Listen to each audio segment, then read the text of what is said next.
السلام عليكم، ازيكم حبايب قلبي؟ عاملين ايه؟ يا رب تكونوا بخير. النهارده جايلكم فيديو حلو كده وبسيط وصغير.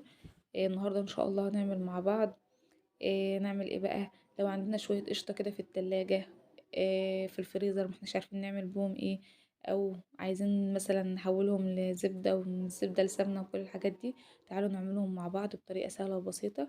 معايا شويه قشطه كده، كنت كل ما اجيب لبن مثلا احوش الوش في حله كده في الفريزر.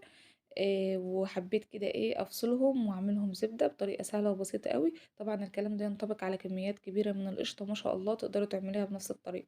حطيت عليهم كوبايه من الميه المتلجه طالعه من الفريزر. وهعمل ايه بقى؟ طبعا علشان ما احطش ايدي كده وايدي بقى تشيل قشطه وهقدر منها كتير، فاستعنت بالمضرب. ولو انت عندك عجان فاشتغلي في العجان كده من الاول، علشان احنا كده كده هنستخدمه، لان طبعا سعة المضرب مش زي سعة العجان او قوة العجان. تمام، ما تقلقيش ابدا. هنحط المية، طبعا هتلاقي القوام سيل معاكي كده، وايه اللي حصل وكل الكلام ده. هتسيل معاكي وهتطلع، وبعد كده هتجبن، وبعد كده هتفصل لوحدها. كل الكلام ده او كل الحاجات دي مراحل. طبعا مبسوطة قوي ان انا عملت الفيديو ده. طبعا لو حد بقى يعني بيحب السمنة البلدي او تكون موجودة في البيت او كده، يقدر يجيب كمية قشطة حلوة ويفصلها، وطريقة سهلة قوي. وطبعا لما تفصليها برضو الشرش اللي هيطلع منها هتستفادي بيه بقى، لانك هتعملي احلى معجنات منه. وهتستفادي برضو من السمنة اللي انت هتسيحيها، هتاخدي كده شوية مرطة حلوين، فهي فيها يعني خير كده. هو الفيديو ده دايما بيسموه فيديو الخير، يكون حلو كده وبيملى البيت خير ما شاء الله. ربنا يا رب يعمر بيوتنا كلنا.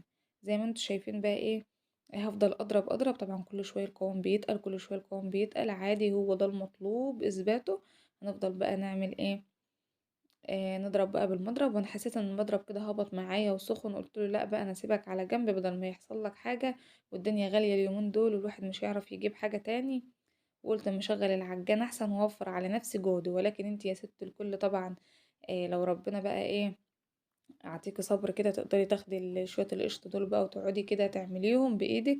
ولكن انا طبعا ايه، بصراحه يعني ما عنديش الجهد الكافي ان انا اقعد اضرب كده لما تتحول يعني لزبده، لان هي صراحه يعني بتاخد وقت. تمام، فانا بقى دام الحاجه بقى موجوده في البيت فنستخدمها.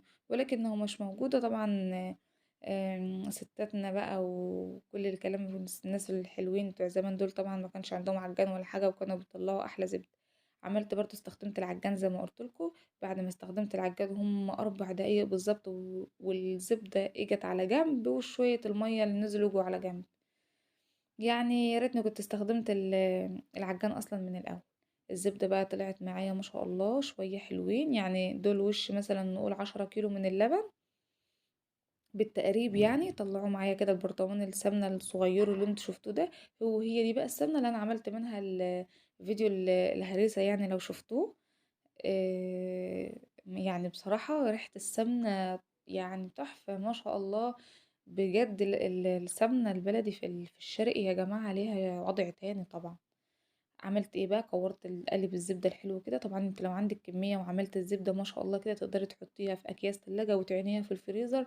تطلعي منها بقى تسيحي منها بالطلب، بتبقى ريحتها طبعا احسن واحسن، لان بتكون لسه معموله طازه. تمام، يعني دي تقدري كده قبل ما تحطيها على النار طبعا، وهي زبده كده تقدري تسيبيها تحطها في اكياس على طول وتشيليها في الفريزر. ولو انت هتسيحيها سمنه على طول كده، بعد ما هتتكور بقى، سخنت كده طاسه على النار، وحطيت ما شاء الله قطعة الزبدة فيها وساحت كده مع نفسها. طبعا لسه بدري قوي على ما تستوي، يعني لان هي برضو ليها وقت معين في السوا كل الكلام ده.